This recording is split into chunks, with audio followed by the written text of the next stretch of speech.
Hi అండి. Welcome back to our channel. ఇదొచ్చేసి tomato, మునక్కాయ అయితే వండానండి. టమాటా, మెంతం, ఇంకా మునక్కాయ వేసి టమాటా కూర అయితే వండాను. మరి నేనెలా వండాననేది ఈ వీడియోలో చూపిస్తాను. ఇక వీడియోలోకైతే వెళ్ళిపోదాం. టమాటాలు ఇలా కట్ చేసి పెట్టుకున్నాను. మునక్కాయలు కూడా ఇలా క్లీన్ చేసి పెట్టుకున్నాను. తర్వాత మెంతం కూర కూడా మంచిగా క్లీన్ చేసి పెట్టేసాను. ఈ కాడలన్నీ తీసేసాను.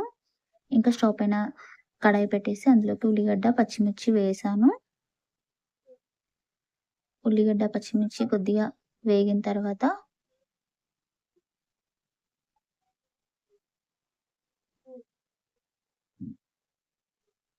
అల్లం వెల్లుల్లి పేస్ట్ వేసాను.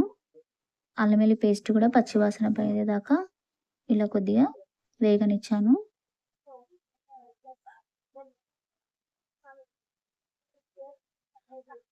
అల్లం వెల్లుల్లి పేస్ట్ వేగిన తర్వాత పసుపు వేసాను.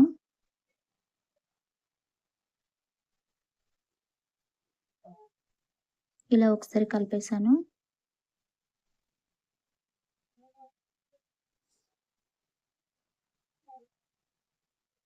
ఇప్పుడు ముందుగా కట్ చేసి పెట్టుకున్న టమాటా ముక్కల్ని పోపులో వేసేసాను. నెక్స్ట్ మెంతం కూర కూడా వేసేసాను టమాటాలు వేసిన తర్వాత. ఇప్పుడు మెంతం కూర, టమాటా కలిసే విధంగా కలుపుకుంటున్నాను.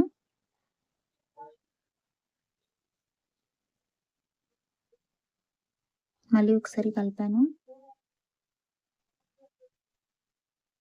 ఇప్పుడు టమాటా, మెంతం కూర మగ్గడానికి మూత అయితే పెట్టేసాను. ఇప్పుడు టమాటాలు అయితే మగ్గాయి. టమాటా కొద్దిగా మగ్గిన తర్వాత మునక్కాయ అయితే వేసేస్తున్నాను. ఒకసారి కలుపుకొని మునక్కాయలు అయితే వేసేసాను.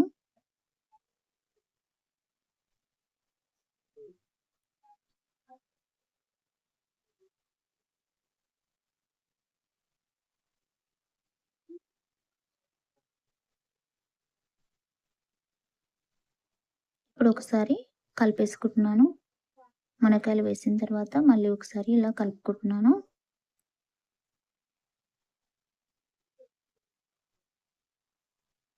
ఇప్పుడు తగినంత కారం వేసుకున్నాను.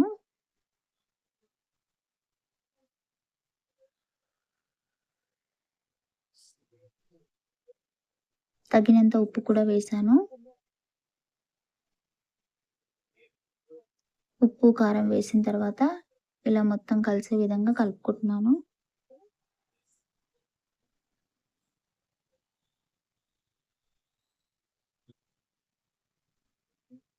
కొద్దిసేపు అయిన తర్వాత మళ్ళీ ఒకసారి కలిపేసి ఇంకా ఉప్పు, కారం వేసాం కదా! మగ్గడానికి మళ్ళీ మూత పెట్టాను. తర్వాత కొంచెం సేపు తర్వాత కొద్దిగా వాటర్ అయితే పోసాను మునక్కాయలు ఉడకడానికి. వాటర్ పోసిన తర్వాత ఒకసారి కలిపేసాను.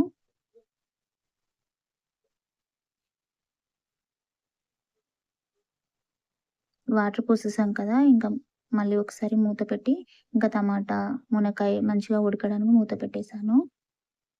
టమాటా, మునక్కాయ, మెంతం కూర వేసి ఇలా టమాటా కూర అయితే చేశాను. టమాటా కూర అయితే రెడీ అయిపోయింది. ఇంకా లాస్ట్‌లోకి ఇంకా కొత్తిమీర వేసి ఇంకా దించేసుకోవడమే.